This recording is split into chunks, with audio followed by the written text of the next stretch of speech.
Assalamualaikum anak-anak mama. Anak-anak, adakah anak-anak pernah mendengar kisah seorang pelacur yang masuk syurga?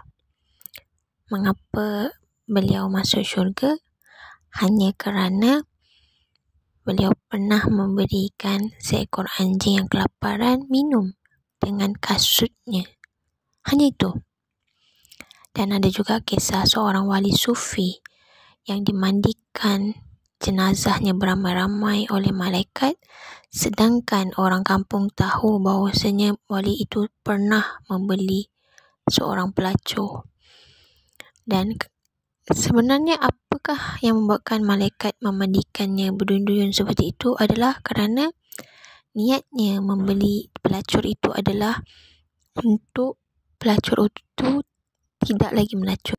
Katanya pada pelacur itu, malam ini kamu pulanglah, ambil lawang ini dan jangan kamu melacur lagi. Niatnya hanya untuk menyelamatkan wanita itu, tapi disalahfahamkan oleh masyarakat sekeliling. Dan ada juga kisah wali sufi yang masuk neraka hanya kerana dia pernah berkata, dia pernah bertanya pada Allah, Allah, adakah cukup hamba ini beribadat kepadamu? Dan dia terdengar satu suara mengatakan, ya cukup.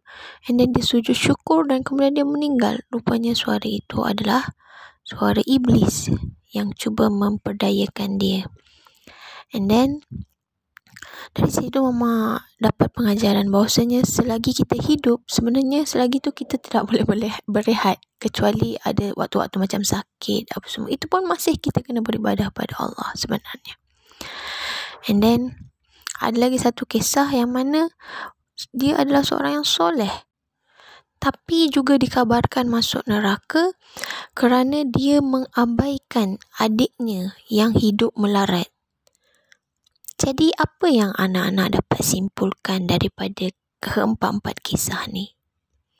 Pada mama, hidup kita, Allah kata tugas manusia di atas muka bumi ini, khalifah di atas muka bumi ini adalah untuk amal ma'ruf nahi mungkar, bukan melabel, bukan membuat penilaian, bukan judge, tapi amal ma'ruf nahi mungkar. Apa itu amal ma'ruf nahi mungkar? Amal ma'ruf nahi mungkar adalah ajak orang buat baik dan cegah orang buat keburukan. Itu je tugas kita, bukan melabel, bukan judge, bukan kita yang kata oh dia syurga, oh dia neraka. Tidak. Dan ketahuilah anak-anak, syurga dan neraka itu mutlak milik Allah. Sebab tu anak-anak, mama selalu ingatkan anak-anak supaya hanya bergantung harap pada Allah. Hanya dengan Allah, berharap dengan Allah, minta rahmat dan kasih sayang Allah, cinta Allah. Kerana syurga dan nerakanya Allah, redha Allah itu hanya pada Allah, bukan pada masyarakat, bukan pada penilaian orang, tapi pada Allah sesungguhnya. Dan anak-anak, Allah kata berlumbalah kamu dalam berbuat kebaikan. Maknanya Allah nak kita buat baik je, cakap yang baik, doa yang baik, menilai yang baik, fikir yang baik, sangka baik, semua baik je.